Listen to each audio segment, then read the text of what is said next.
வணக்கம் நண்பா. நான் பிரியா முத்துராமன். சமையல் என்பது ஒரு கலை. குறையற்ற சமையல் மூலம் நிறைவான சுவையில் உணவு கொடுத்தால் எப்பேற்பட்ட எதிரியையும் நம்மிடம் கவிழ வைக்க முடியும். மனிதனின் உடம்பில் உயிர் உள்ளவரை உணவு இன்றியமையாத ஒன்று.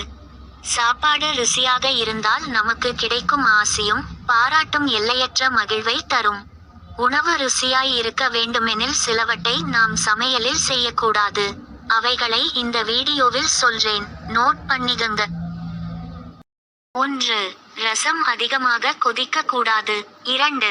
காஃபிக்கு பால் நன்றாக காயக்கூடாது. 3.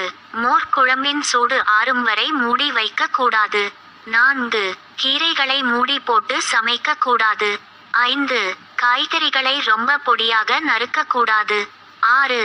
தக்காளியையும் வெங்காயத்தையும் ஒன்றாக வதக்க கூடாது. 7. ஃப்ரிட்ஜில் வாழைப்பழமும் உருளைக்கிழங்கும் வைக்க கூடாது. 8. பெருங்காயம் தாளிக்கும் போது எண்ணெய் நன்றாக காயக்கூடாது. 9. குழம்பில் தேங்காய் பால் சேர்த்தவுடன் அதிகமாக கொதிக்க விடக்கூடாது. சப்ஸ்கிரைப் பண்ணாதவங்க என்னோட இந்த பிரக்ஷம் சேனலை சப்ஸ்கிரைப் பண்ணிட்டு பக்கத்தில் இருக்கிற பெல் ஐகானை கிளிக் பண்ணிடுங்க. அப்பதான் நான் சொல்ல போற தகவல்கள், ஐடியாக்கள் உங்களுக்கு